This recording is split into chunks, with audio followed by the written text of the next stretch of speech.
So welcome friends. Today we are going to discuss in detail the decisions taken by 50th GST Council meeting, which held in New Delhi on 7th of July 2023.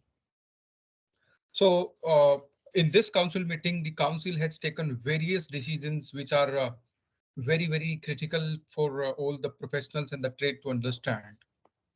So we will start our discussion with the changes recommended in the rate of goods and services. So the first change is pertaining to the change in the rate of goods, which is pertaining to the uncooked or unfried snacks pellets by whatever name called to 5% and to regularize payment of GST on uncooked or unfried snacks during the past period as is basis.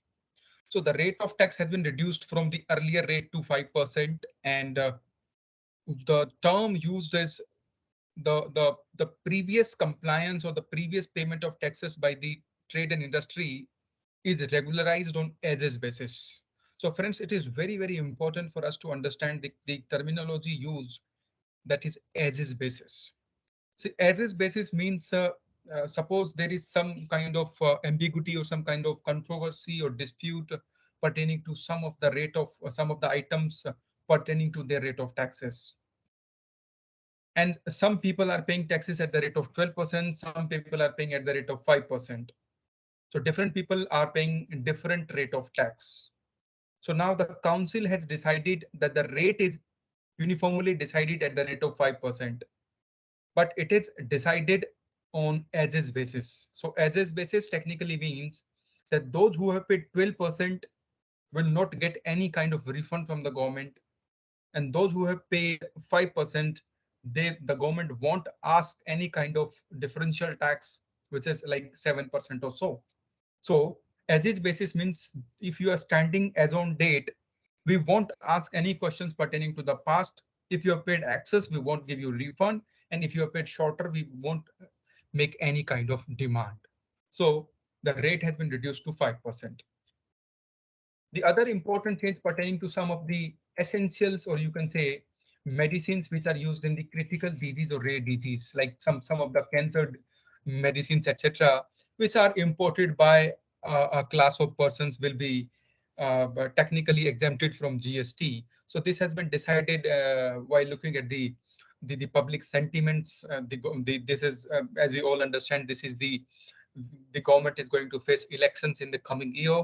So these are some of the decisions we can say these are announced in view of the elections, etc., etc. So some of the medicines which are essential they will be technically tax free or exempted. So the council has taken various decisions on the rate of taxes has been reduced on LD slags from 18% to 5% to encourage better utilization of this product and protection of environment.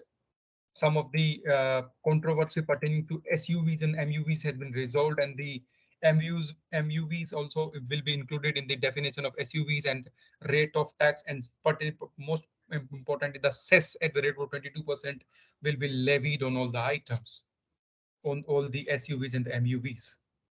Now, the council has further decided to reduce GST on imitation zari, thread, or yarn, known by whatever name called in the trade parlance, from 12% to 5%. And this item is also decided on as is basis, like no refund if you have paid excess, no additional demand of taxes from government side.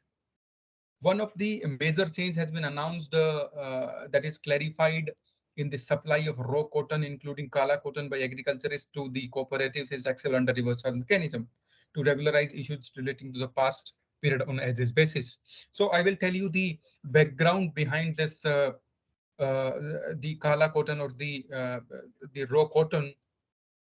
In few of the southern state like Telangana, Andhra Pradesh, few of the people were paying taxes at the rate of 5% on this on RCM basis on this kala cotton, and some people were not paying taxes.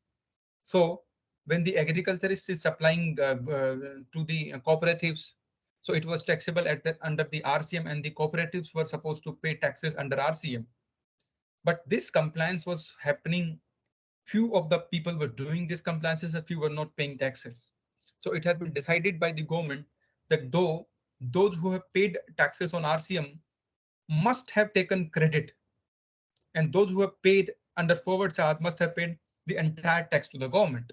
So the government is saying that it is decided,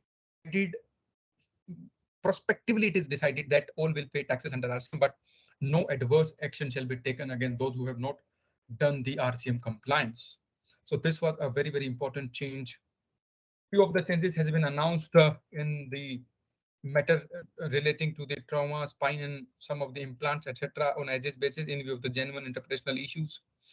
And it has been decided to regularize the matter relating to the desiccated coconut for the period from 1/7/2017 to 27th of July 2017 on as is basis. So this as is basis is very, very important for us to understand. And two, the banks, RBL Bank and the ICBC Bank has been in the list of IGST exemption for importing gold, silver, or platinum as per the Foreign Trade Policy 2023. So friends, these were the some of the important things pertaining to the rate of taxes on goods and services, particularly goods. And now we will talk about the services. So the government has decided to exempt the satellite launch services provided by ISRO. Earlier, it was exempted for the ISRO. Now, the new startups which are coming in the satellite services will also be exempted, and the special exemption shall be extended to those startup also who will be indulging into the satellite launch services. So satellite launch services has been made exempted if it is provided by the new startups, etc. So the other important change the government is saying, these are the trade friendly measures taken to encourage the ease of doing business in the country. So the first important change is pertaining to the declaration filed by the GTAs to opt for forward charge every year. So friends, I will tell you the background behind this. So GTAs technically stand for the Goods Transport Agencies, and as on date, goods transport agencies have two options to pay taxes. Either they can pay taxes at the rate of 12% under forward charge, or the recipient can pay taxes under reverse charge at the rate of 5%. Now, with effect from 18th of July 2022, the GTAs have been given a further option or additional option to pay taxes at the rate of 5%, but without input tax credit.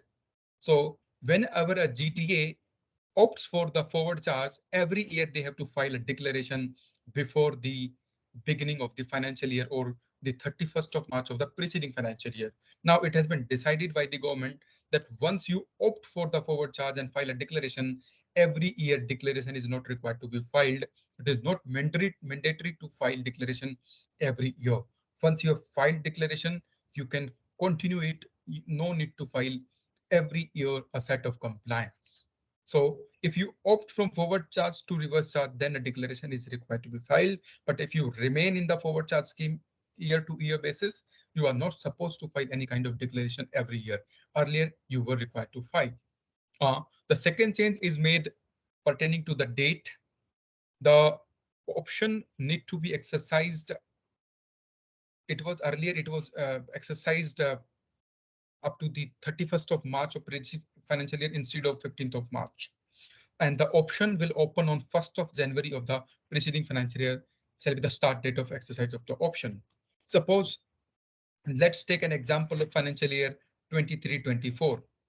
The financial year is beginning from 1st of April 2023.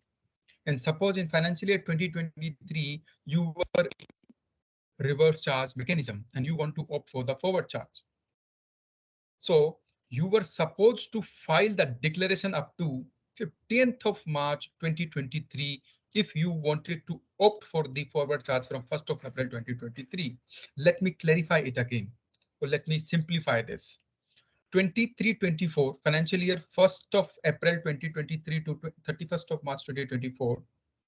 If a GTA would like to opt for the forward charge, he has the option to file the declaration up to 15th of March 2023. Now, a further period of 15 days is given to the GTAs to file this declaration to opt for the forward charge. Now they can file this declaration up to 31st of March 2023. Practically, it will applicable from the next year onwards, and the option will open from 1st of January 2023. So this is a trade facilitation measure taken by the government or the GST Council. Another very important, which is basically hitting all the directors who are rendering services to the company. As we all understand, let me give you the background of this. The directors, other than whole-time directors and the executive directors, whenever they are rendering services to the company is liable for discharging GST under RCM basis.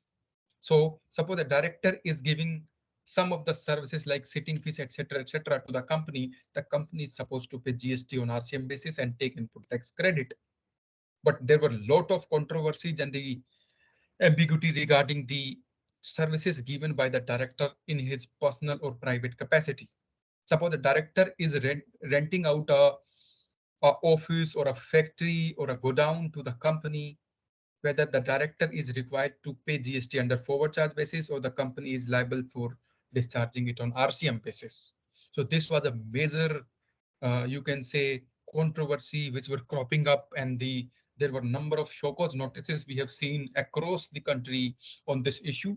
So now the council has clarified it that the director, whenever he is rendering services, he's in private or personal capacity, these services won't come under the ambit of the reverse charge mechanism.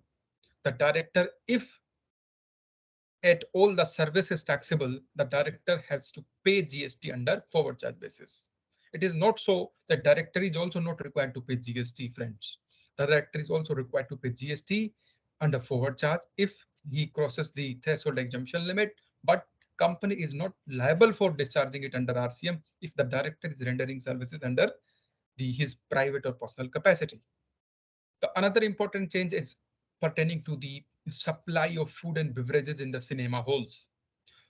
Whenever we go to the cinema halls, buy a ticket for the movie which is basically broadcasted on the cinema theaters. And in addition to the tickets, sometimes we buy food also, some beverages also. So suppose there is a combo. When I book a ticket through Paytm, I can buy the ticket as well as some food and beverages also. And that the I have to pay a consolidated price for the tickets and the food and beverages also. Suppose the price of ticket is 500 rupees and I have booked some food and beverages of 1000 rupees. I'm making a consolidated payment of 1500 rupees to the PVR cinemas. They are charging GST on me at the rate of suppose 18%. Since it is a composite supply, the predominant supply is the theater services or the cinema hall services. So I need to pay GST at the rate of 18% on entire 1500 rupees. I'm not the exemption of 5%, that is lower rate which is applicable to the restaurants without input tax credit will not be available to me in this case. But there were genuine doubts or there were genuine difficulties. I bought a ticket without any food and beverages on the Paytm app. The price of ticket was 500 rupees. I did not book any kind of food or beverages, etc., on the Paytm app.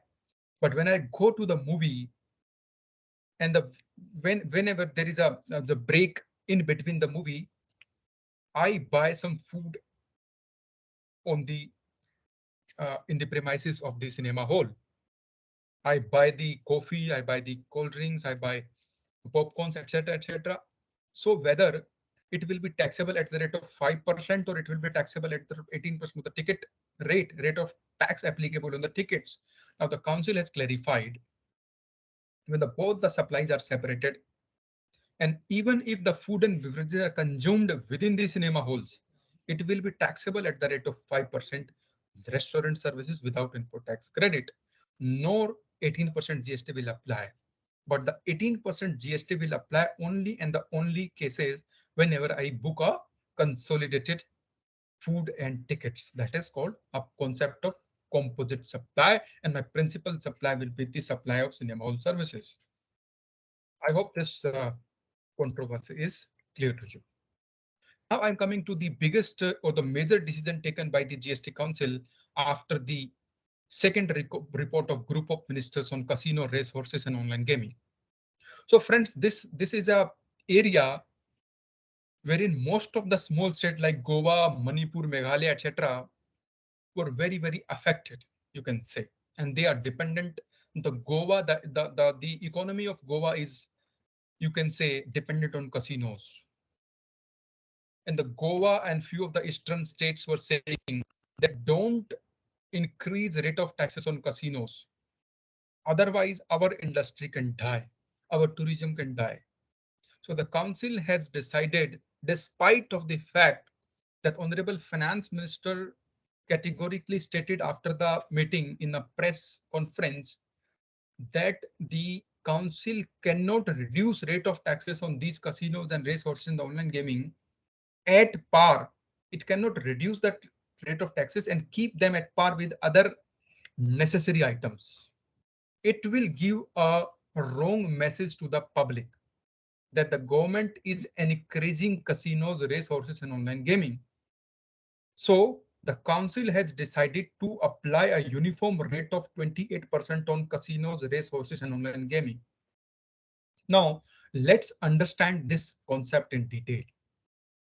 Casinos, racehorses, and online gaming, as you all understand, these are the activities which have a huge value addition, or you can say a huge windfall gain. So government is saying that on the entire face value or the entire amount of bet placed, there will be applied a rate of tax of 28%. We cannot differentiate these on the basis of the game of chance or the game of skill. There was a famous judgment, or you can say celebrated judgment of Karnataka High Court in the case of Gamescraft Technologies Private Limited, wherein the Karnataka High Court quashed that 2000 crore or so show cause notice raised by the DGGI New Delhi. And that judgment is now challenged before Honorable Supreme Court by filing a SLP. So the government was aware of that judgment also. So with this council meeting, the entire controversy pertaining to the casinos, racehorses, and online gaming is kept to a rest. And now suitable amendments shall be carried out under Schedule 3 of the GST schedule. So why amendment in Schedule 3 of the GST schedules? Because the Schedule 3 says the actionable claim shall neither be a supply of goods nor a supply of service, except betting, gambling, and lottery. These three items, though they are actionable claims, but taxable under GST. Now, three more items will be added along with these three items: betting, gambling, and lottery, or casinos, racehorses, and online gaming. So in Schedule 3, there will be 6 items now. What will be the 6 items? Casinos, racehorses, online gaming, and the earlier three: betting, gambling, and lottery. So these 6 items, though they will be actionable claims, but they will be taxable at the rate of 28%. They are kept outside the definition of actionable claims for the purpose of taxability. So they will be accordingly taxable. So this was the history of the casino, racehorses, and online gaming. Some of the people are saying that the online gaming industry will collapse. It will be died completely if 28% rate is applied. But this has to be seen in times to come. What happens? What will be the tax effect of the GST impact of 10% on the online gaming industry? It will be a future outcome of the decision. It has to be seen in the future. So the next decision is pertaining to the constitution of GST Appellate Tribunal. Friends, we all understand that we have already seen 6 years of GST from 2017. Now we have reached to 2023, and there is no appellate tribunal so far in the GST. When the show cause notice is adjudicated by the proper officers, it is appealable to the first appellate authority, that is the Commissioner Appeals or Joint Commissioner Appeals. And now the order passed by the first appellate authority are directly going to the Honorable High Courts. So the High Courts have also expressed their displeasure that the High Courts precious time is basically going to the GST litigation, which is actually the job of appellate tribunal. So now with this council meeting, the appellate tribunal shall be constituted in various states in a phased manner. And the selection of the same has been started. Or the Honorable Chief Secretary of Maharashtra is nominated for the search selection committee, which will be done in times to come. And we can see the light of day when in coming 5 to 6 months, the GST appellate tribunal will be constituted. The another important change has been recommended by GST Council is pertaining to the annual returns. 99C has been made. Few of the tables have been made optional, and up to 2 crore, there is no need to file GST and 9. So this exemption is coming from straight from the financial year 17-18 onwards. 21-22, we were not required to file GST and 9 up to 2 crore.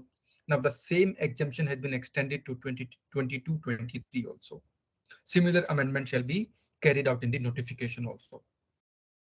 Along with this, I basically give you insights on another change that is pertaining to the optional tables of GST 9 and 9C. This question was asked many times that what will happen to the optional tables 9 and 9C, which were optional till 21-22. So with this council meeting, the council has decided that all those optional tables will remain same. You are not required to file those tables compulsorily. They are still optional for financial year 22-23 also. And now we are coming to another important change,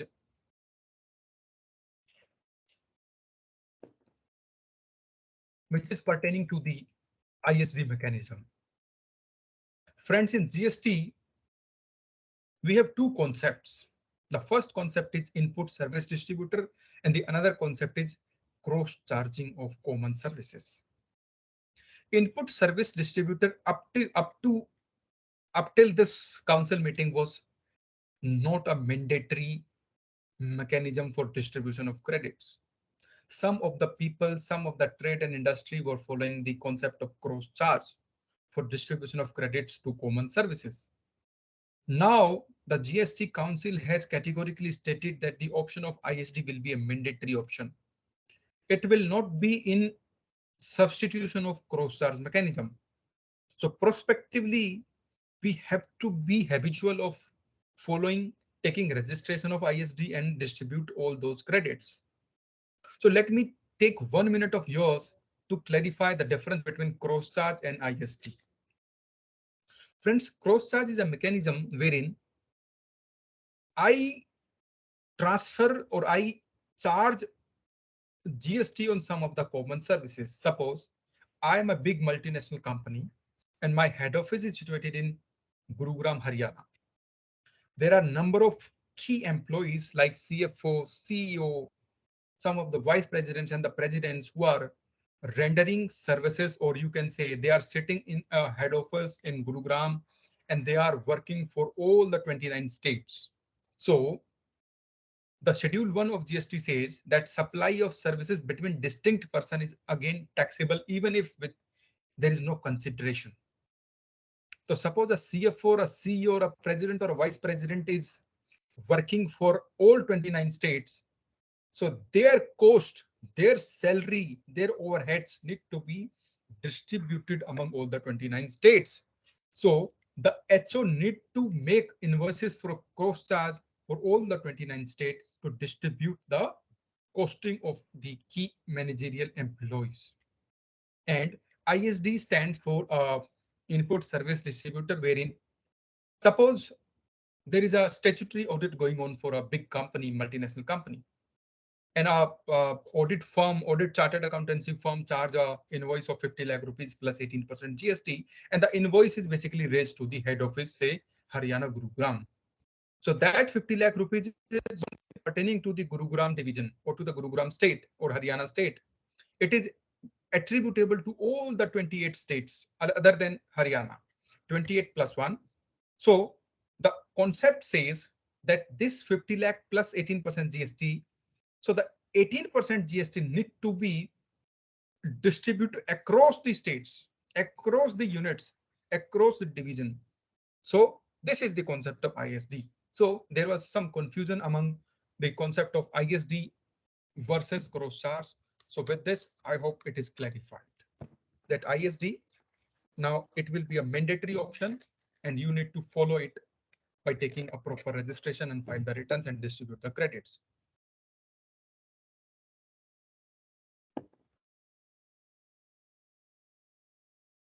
Friends, now a circular will be issued to provide clarity on various issues pertaining to the GST liability on warranty, replacement of parts, and etc. And services during warranty periods. So let me give you the background of this. Whenever we buy a laptop or a iPhone or a phone, we are given a warranty of say 2 years or 3 years or 1 year. And I pay an amount of 50,000 rupees plus 18% GST to buy that mobile phone. And I'm given assurance that if anything happens to my mobile phone, the company will either repair it, my mobile phone, or if there is a serious damage, it will replace also. But majorly, the company gives me the assurance that the product will be restated to the original position if there is a manufacturing defect within the warranty period.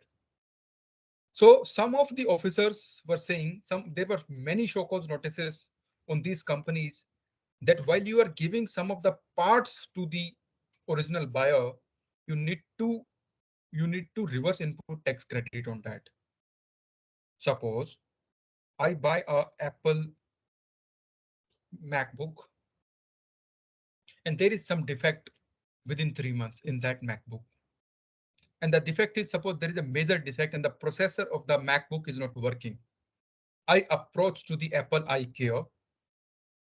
My laptop is basically monitored, observed by the team, expert team, and they say to me that the motherboard of this processor of this MacBook is not working and we need to replace it. Give us a period of 7 days. You will get a working laptop without a cost, that it will be a FOC free of cost. So the Apple is basically that processor, suppose for a cost of 30,000 rupees plus GST, and they are taking input tax credit also. So the controversy arose that since you are buying that processor in 30,000 plus 18% G, but you are giving it free of cost FOC to the customer, you need to reverse input tax credit on that. So it was explained to the board and to the council that whenever the original product is sold to the customer, the company basically, it is a strategic decision to keep the price of product in such a manner that it will cover up if any warranty services are given or any of the parts are repaired or replaced. So the product which is given to the customer is not free of cost. The price is charged from the customers when the company originally sold that product. So the board understood the concept, the board understood the practice followed by the industry, and accordingly the council has issued a, you can say, the made as a recommendation, and now post that recommendation a proper or a detailed circular will be issued to disseminate the controversies and the doubts. There are certain other issues relating to 2B, etc.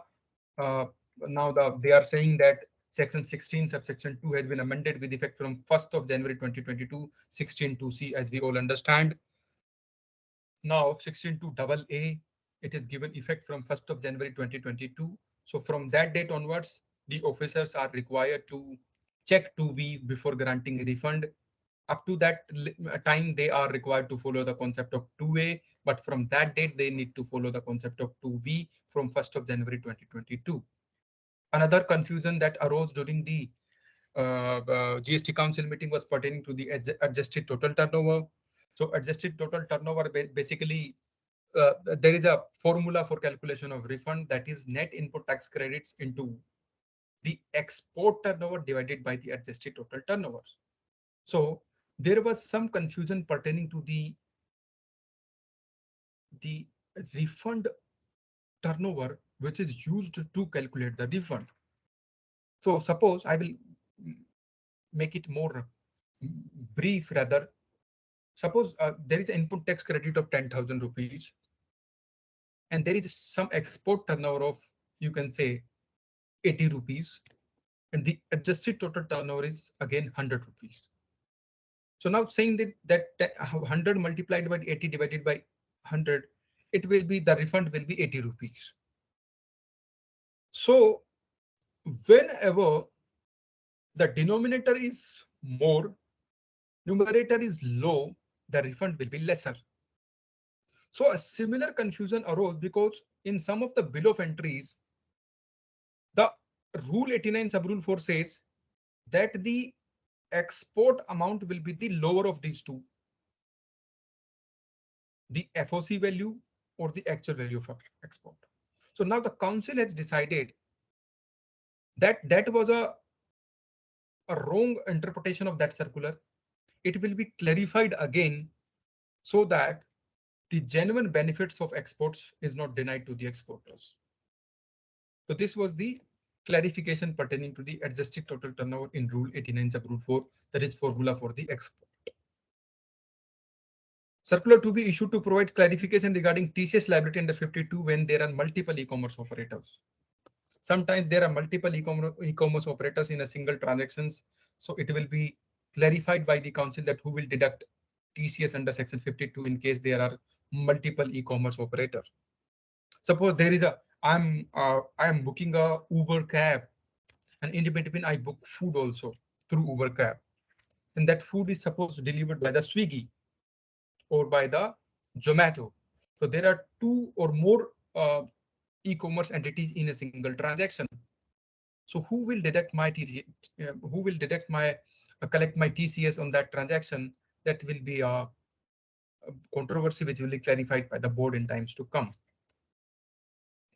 Again, there is some one of the important amendment carried out, or you can say there will be important recommendation in Rule 46, clause F, to amend it to provide for requirement of only name of the state of the recipient and not the name and the full address of the recipient on the tax invoices in case of supply of taxable services by or through an ECO or by a supply of OIDAR services to an unregistered recipient. So this is, you can say, ease of compliance. The OIDAR or the ECOs are not required to obtain the full address of the unregistered recipient. They can simply put the name of the state of the recipient. They are not required to capture the house number, the street number, the PIN code, etc., etc.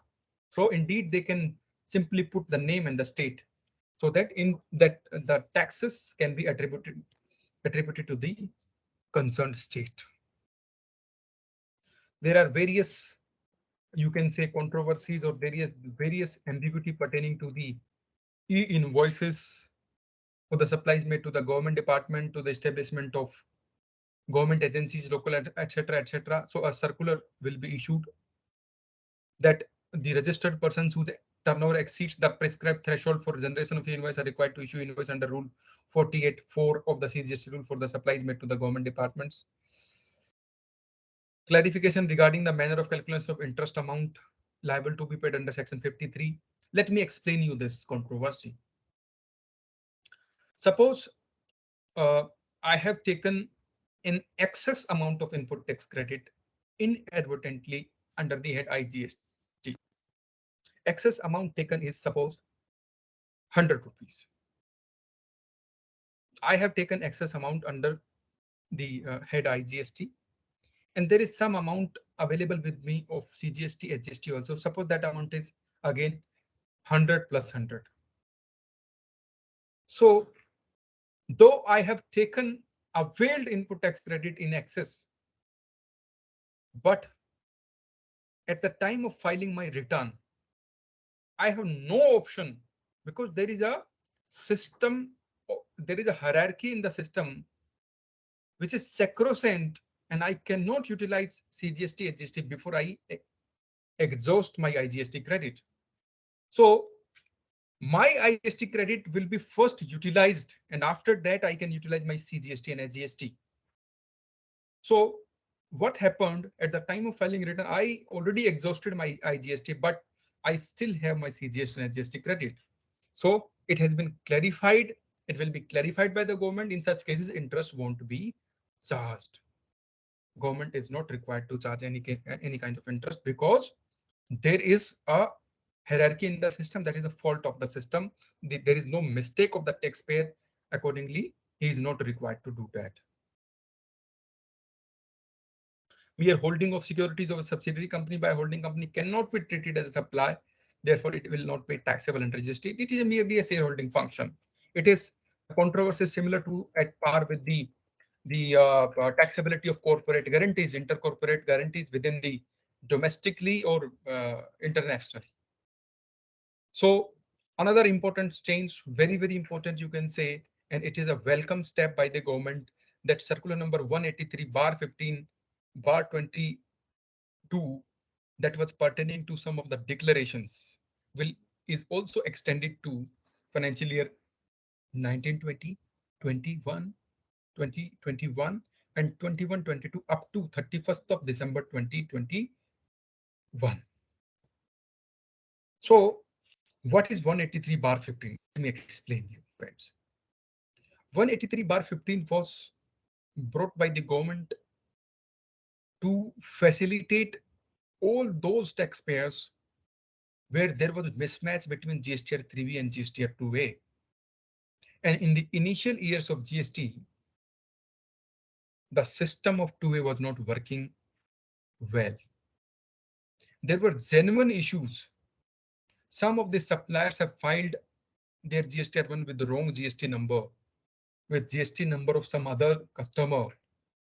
GSTR1 is not filed, or my supply was not taken into GSTR1, but I have paid GST through GSTR3B.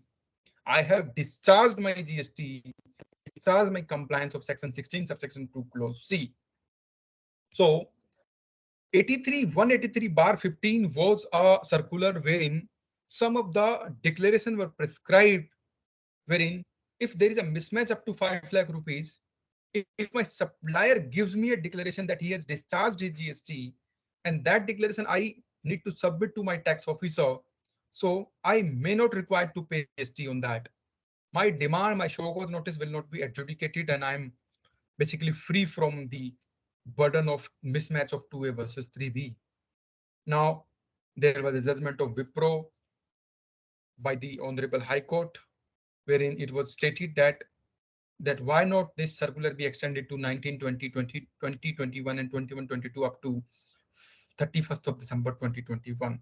So I think on the basis of that judgment, this circular has been made applicable to the 19, 20, 2021 and 21, 22 accordingly. This is a very major step, and it will rest to a lot of show cause notices which are issued merely on the mismatch of GSTR 2B and 2A and versus 3B.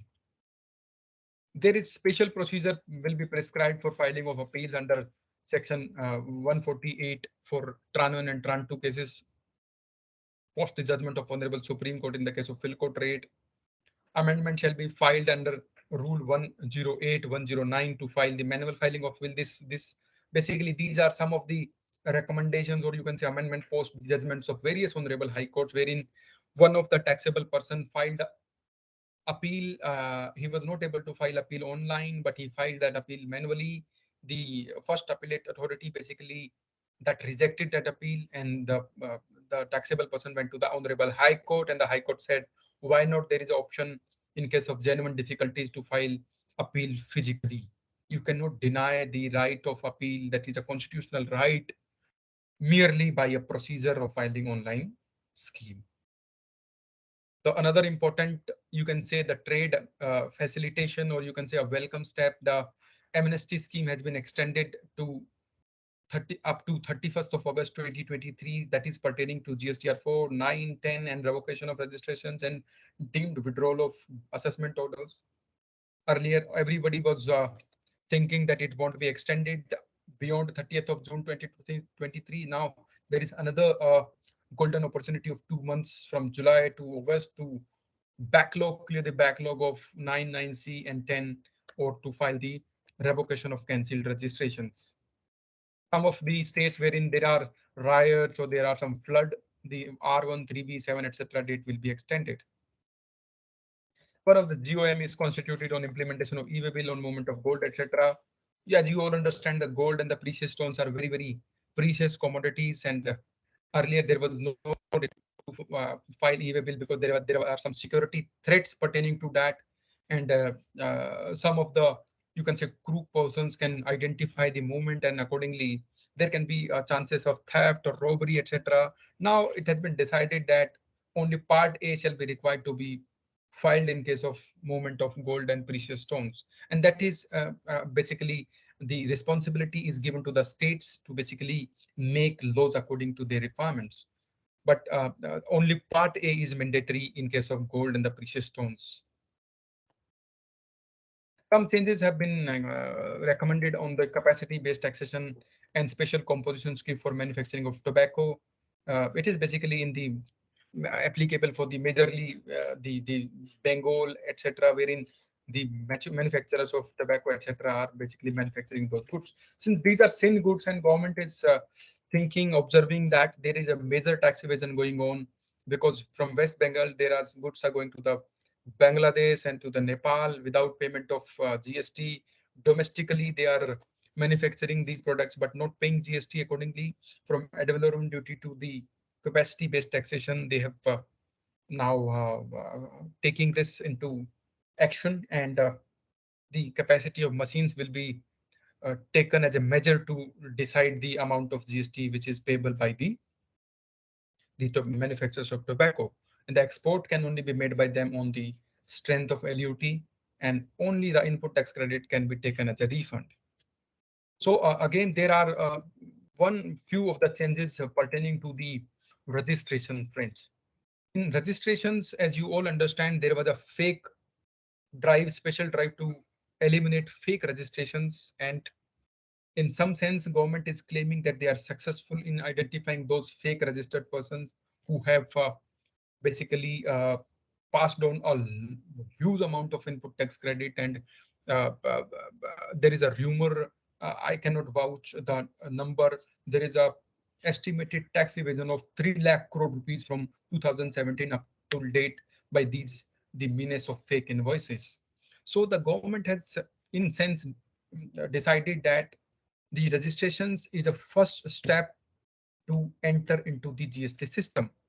So they are saying that they will make a detailed, you can say, the scanning of that person who is entering into the system, whether that person is a fake person, whether that person is coming with a ill motive to disrupt the you can say the value chain of input tax credit.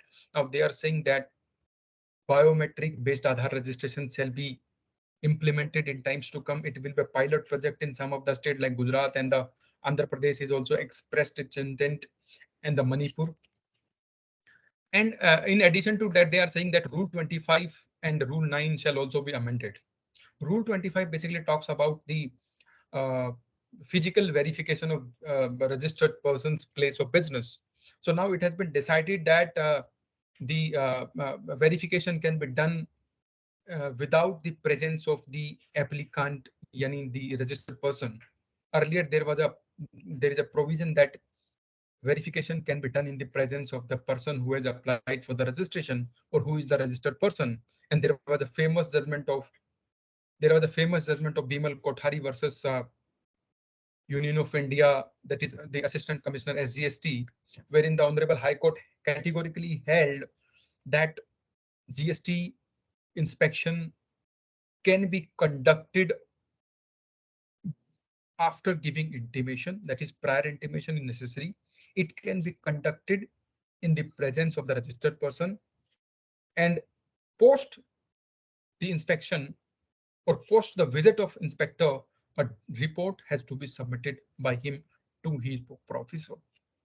So these amendments will be carried out so that the fake persons or the persons with ill motive, the menace of fake invoices can be tackled. This is very, very important because the entire input tax credit, the genuine persons are suffering due to some of the persons who are destroying the concept of GST and the input tax credit. Even if there is Aadhaar authentication is successful, inspector visit can be done. These will be the provision which will be brought by the government.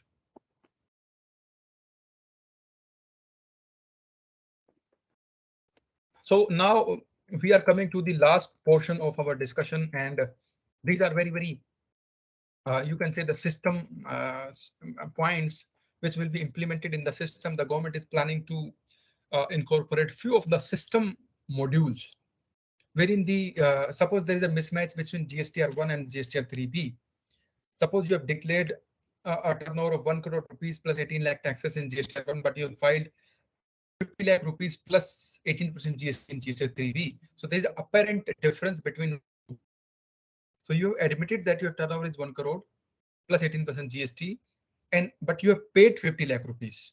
So there will be a module in the system. There will be a concept of intimation in GSTR, GST DRC 01B, and there will be a process to recover that amount under GST DRC 01D. So these will be a system-driven modules, wherein the recovery will be done by the system. So let's see how it happens. That can tax be recovered without a show cause notice under section 76. It will be a controversy which will be decided or tested in the courts of law. So another form they are introduced is GST DRC 01C. So what will be the objective of GST DRC 01C will be to tackle the differences between 2B and 3B up to a certain limit. Suppose there is an input tax credit GSTR 2B of 1 lakh rupees, but you have taken 1,50,000 rupees. So it is exceeding by, you can say, 50%. So in those cases, the balance of tax will be recovered through DRC 01C. So again, there will be a controversy. Can a system recover the taxes without a show cause notice, without a opportunity of being heard, without a personal hearing? These will be some of the issues which will be decided in the times to come. Again, there will be a intimation in case you are not filing your GSTR 99A by due date. Intimation will be generated in GSTR 3A early. Now it is generated in case of 3B. Rule 64 form, GSTR 5A, etc. There are some of the important clarifications and the amendments they are basically trying to bring out. There is amendment in GST law also to include that account aggregators will be given the responsibility to give your data from GST into the various banks, so that the financing of under the Mudra scheme or the small financing under MSME, etc., can be done. But this will be done once you give your consent that I want to share my data with the account aggregators, and the account aggregator will share data with various kind of banks like the State Bank of India, the other leading banks, PSU banks, etc., so that a funding can be granted. So friends, these were the you can say very important changes pertaining to GST, which are basically decided in the 50th GST Council meeting. You can say these changes were very lengthy changes. This was a very, you can say, the power-packed meeting which actually held in New Delhi, and I hope with this presentation and you understand the nuances of these changes. And it is very important to make a disclaimer that these are the recommendations only as on date. No change has been notified by the government. No circular has been issued so far. So it is very important to understand that these changes will be notified only with the help of notification and the circulars. So with this press release, you cannot say that the changes are applicable with effect from the 12th of July or 11th of July or so. With this, I'm concluding my presentation. Thank you very much for sparing your precious time in watching the presentation. Thank you very much. Have a nice day. Thank you.